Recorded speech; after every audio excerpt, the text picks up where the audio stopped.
There are kids in this world who are different, special.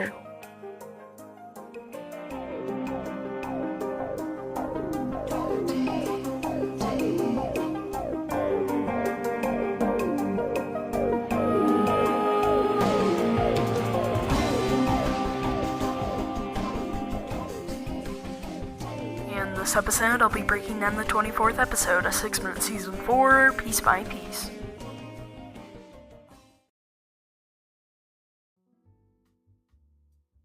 Well, hello, Review Pop listeners, it's your host, Landon Mueller. Now, we are here today to talk about episode 24 of 6 Minute Season 4. Got a special delivery outside of the window, and I really enjoyed River and Sam's performance in this episode. I mean, they were on their game. Just hearing about Neverland brought back so many memories for me, and I'd like to point out that 6 Minutes just turned 7 years old. I think that is absolutely wild because 6 Minutes has been such a great part of my life, and I've met awesome people and connected with awesome fans. To everyone who has supported Review Pop, thank you so much. I really wouldn't be here without you. But without further ado, let's get straight into this episode.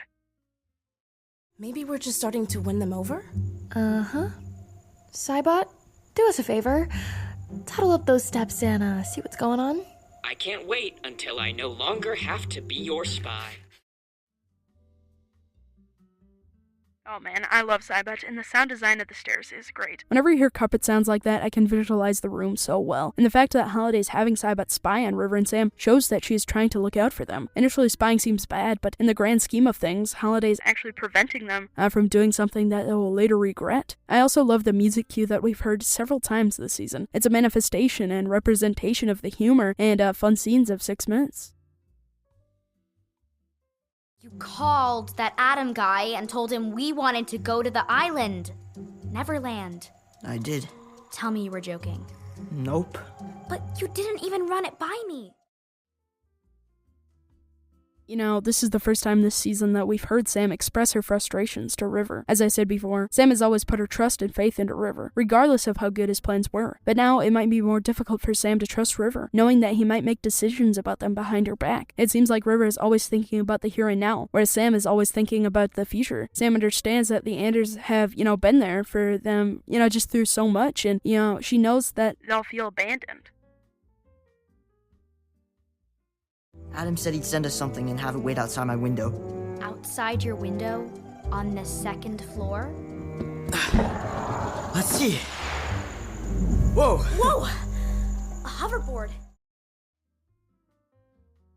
Oh man, River and Sam could not fully prepare themselves for the experience they would face riding a hoverboard. We've seen so many 6 Minutes characters ride a hoverboard, which is one of the main reasons they become a staple of 6 Minutes. I couldn't imagine 6 Minutes without hoverboards. I mean, that would be like Batman without Robin. This reminds me of an episode back in season 3 when James and Monica ride the hoverboard. They had a pretty wild experience on, the hoverboard, so I'm curious to see how well River and Sam do. Why did that work, Cybot? Cyrus programmed me to respond to the commands of 3 people. Cyrus himself, Brinley Pasternak, and Monica Anders.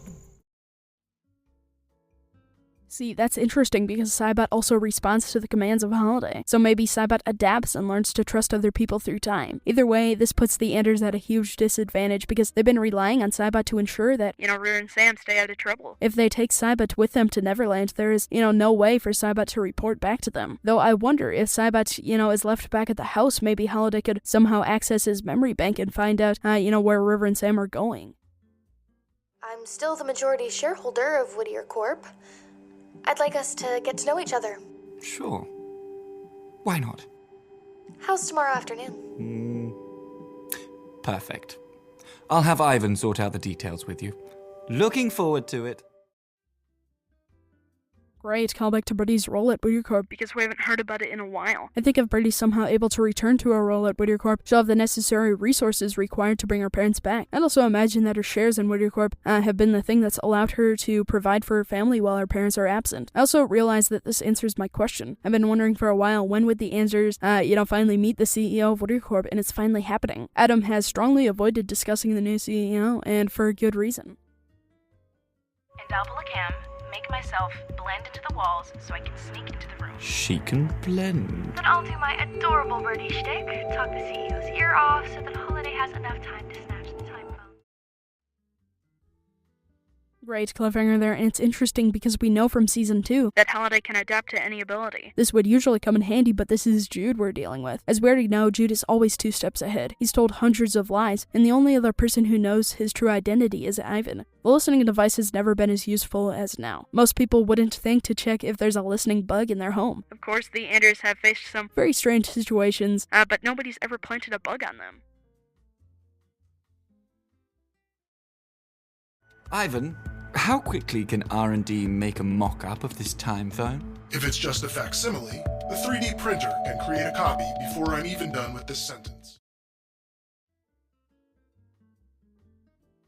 Yeah, I imagine Woody Corp has the best 3D printers in the world. They have so many locations, and they're dealing with new technology every day. But by this point, Holiday may be able to differentiate the real time phone from a fake time phone. She was able to access Cybot's technologies, so I imagine she can sense whether or not there are certain electronic components to the time phone. I'm sure she's picked up hundreds of skills at this point, but we'll just have to wait and see. There's nothing around there for miles. Not before. But look what was directly above it before the school disappeared. It's the oasis rooms. Not just any oasis room. Jude's oasis room. Penn is so amazing, and it's great whenever he's so excited. He brings a certain energy to 6 months, which is why fans, including me, love him so much. As for Jude's oasis rooms, Evan has already visited the wreckage site of Elixir Academy, so I imagine Jude had him pick up his stuff. But if not, I think Jude may have left behind clues about the bassinet. You're a great scuba diving, superpowered genius spy kid. You're not wrong, but... No buts. There's nothing you can't do. Except go back in time.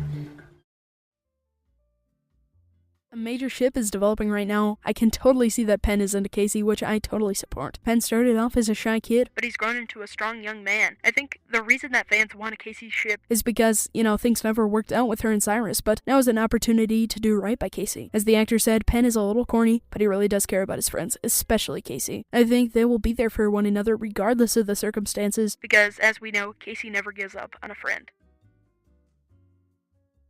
But good luck! No point in screaming for help, Portal Boy. Nobody's around to hear you. Great cliffhanger, and my theory was confirmed. I predicted that Adam would come looking for Casey and Penn, and he sure did. My question is whether or not Casey is watching all of this unfold, because if she is, she better get as far away as possible.